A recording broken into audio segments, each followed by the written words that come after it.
boo seetloo ba li ñuy wax première vague amee gisoon nañ service d'hygiène di yëngatu si wàllum li ñuy wax désinfection donc si lu ñuy nemmeeku léegi li ñuy wax ñaareelu vague bi loolu yëpp dañ ko delloo siwaat mais dañ ko gën a taral donc mooy activité désinfection yi dañ koy kunne di koy def mais ñu maanaam jubale ko principalement si bërëb yoo xam ne dañuy tàmm di dajale ay nit mu mel ni marché yi mu mel ni quai de pêche yi mu mel ni fu ñuy jullee donc mu mel ni école yi donc lu ñuy def yëpp dañ koy jubal si maanaam si cible yooyu. donc ñaareel bi aussi mooy que kër yi aussi dañ leen di tàggat surtout borom kër yi ne mun nañoo xeex ak doomu jàngoro si biir kër yi bu fekkee da nga am eau de javel nga jël benn pàcc eau de javel nga yokk si ñeenti pàccu ndox. boo ko jaxasee boo koy jëfandikoo si biir kër gi dina rey doomu jàngoro yi si biir kër yi donc loolu aussi dañ koy tasaare si biir kër yi donc di continuer aussi maanaam di gën a ñaax population bi pour que ñuy respecter li ñuy wax geste barrière yi moom mooy ngay sol masque donc di raxas sa loxo ak saabu mais aussi àpp bi ngay may sa morom li ñuy wax distanciation sociale aussi ñu fexe ba maanaam di koy respecté tamit parce que loolu nekk na liggéey boo xam ne defoon nañ ko ci première vague bi ba ñu am ci ay ndam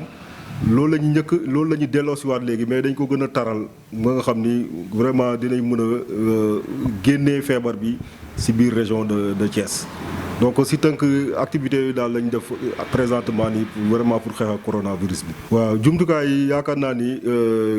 jox nañ ñu ko donc mu mel ni li ñuy wax logistique bi muy appareil yi nga xam ne ni nga gis ñu koy pomper même produit bi nga xam ne moom la ñuy wax désinfectant aussi jox nañu ko donc léegi lu si des rek mooy ñu jëfandikoo effectivement pour xeex doomu jàngoro ji. donc jafe-jafe bu ñuy gën a rencontrer moom dafa nekk surtout si fànn communication bi. mooy que boo waxee ba pare dina am ñu ko topp dina am ñu ko dul topp donc il faut ñu fexe ba nga xam ne ñoo xam duñ koy topp ñu fexe ba ñu fekk si ñu lu ñu bëgg. je pense que jafe-jafe boobu daal moom la ñu gën a ràññee si wàllum communication mais loolu li ñuy tàmm di wax dañuy continuer di bamtuwaat rek parce que tubaab wax na ko ne la répétition est pédagogique il faut ñu continuer di wax ñu bañ a maanaam décourager parce que bu ñu ko defee bu yàggee dinañ am ñeneen ñi nga xam dinañ ñëw adhérer. maanaam si li ñuy wax geste barrière yi nga xam ne dañu tàmm di def promotion bi parce que loolu daal moom mooy seule difficulté boo xam ne mën nañ ko rencontrer mais si wàllu jumtukaay yi nga xam ni wala loolu loo xam ne jox nañ ko pour ñu xeex doomu jàngoro bi parce que loolu yëpp service d'hygiène am na ko léegi donc lu des rek moom mooy volet communication bi surtout ak adhésion yenn partie population bi. donc di gën a rassurer population Thiès ne service d'hygiène moo ngi fi pour aar leen ñu bañ a feebar donc loolu nekk na mission boo xam ni nguur gi sant nañ ñu ko donc mais balaa ñu koy réussir il faut que ñun ñu dugal ci seen loxo suñu loxo lu ñuy wax région médicale aussi dugal ci seen loxo mais aussi population bi bu fekkee population bi li ñuy def nii yëpp dugal lu ñu seen loxo surtout lu ñuy wax communauté bi dafay jafe trop pour ñu atteindre résultat yi donc moo tax chaque fois may ñaan population bi que xeex bi nga xam ne dañ koy def mu nekk xeex communautaire ñëpp bu ñu ci dugalee seen loxo je pense que dinañu am ndam si xeex doomu jàngoro jooju. Vous savez présentement que la région de Thiès donc c'est la deuxième région donc qui est atteinte en termes de coronavirus donc on est aussi dans ce qu'on appelle la seconde vague. Donc c'est pour cette raison que le service d'hygiène qui avait déjà l'habitude de mener des activités donc de routine donc a repris et même multiplié ses activités présentement pour faire face à cette seconde vague. Il s'agit principalement de faire des activités de désinfection donc mais des désinfections qui ciblent particulièrement donc les lieux de rassemblement, c'est-à-dire les gares routières, les quais de pêche, les mosquées. Donc les écoles, donc on cible prioritairement ces lieux de grand rassemblement. Donc l'autre activité que nous menons aussi en rapport avec la désinfection, c'est surtout l'encadrement donc des chefs de ménage par rapport à l'utilisation donc de la solution d'eau de javel.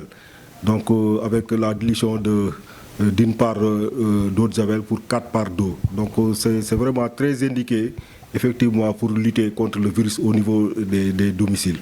Donc la troisième série d'activités que nous sommes en train de mener, c'est surtout les séances de sensibilisation, donc allant dans le sens du respect des gestes barrières, c'est-à-dire le port des masques,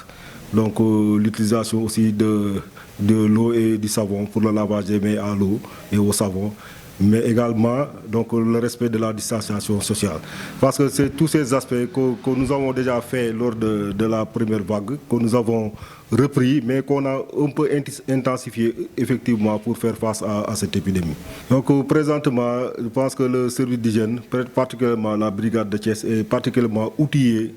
effectivement pour vraiment apporter la riposte, parce que nous avons reçu du matériel